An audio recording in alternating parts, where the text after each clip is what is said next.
to be able to effectively talk about networks, we need some way to break them down into a logical way in order to examine in more detail the respective pieces that make up our networks. There are many ways we can do this. Perhaps one of the easier ways is by looking at networks in terms of geography. In other words, the physical distance between various nodes or hosts that exist on a network. This perspective yields us WANs, PANs, LANs, CANs, and MANs. Personal area networks, or PANs, are small networks usually made up of Bluetooth devices to quickly and easily connect devices within a few feet of each other. Examples include linking your cellular phone to your car while you're in it. Another example might be your Bluetooth printer that allows you to print from your computer without having to connect any wires physically. Bluetooth is seen as a cable replacement technology. Local area networks, LANs, are larger in scale. Though different texts will provide similar but often distinct definitions, recognize that it can sometimes be difficult to determine precisely what represents a LAN versus a CAN, discussed here in a moment, versus a PAN, etc.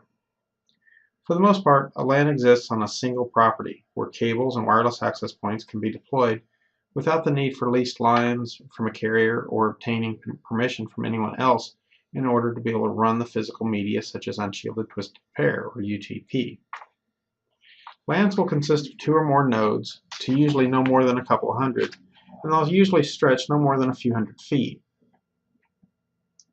Campus area networks, or CANs, are larger still.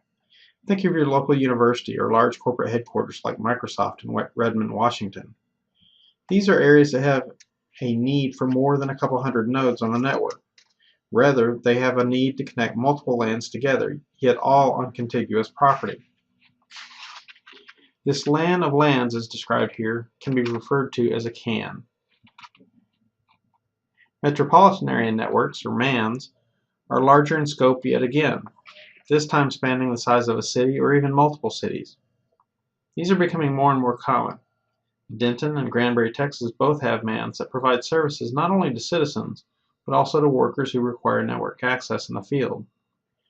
MAN services are often delivered via leased lines and/or wireless services such as WiMAX.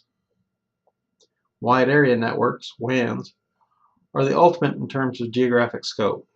They span larger regions still to potentially cover the planet. The Internet is the ultimate example of a WAN, though certainly not the only WAN that exists. Many corporations lease lines in various cities around the world in order to establish their WANs. WANs often utilize public carriers such as AT&T, Sprint, and so on in order to capitalize on what they will do well rather than having to become experts themselves at laying and maintaining lines around the world, a very expensive endeavor. Private WANs, though expensive, usually offer a greater degree of security. However, the cheap cost of virtual private networking, VPN, which relies on the Internet to provide a communication line, is appealing to many.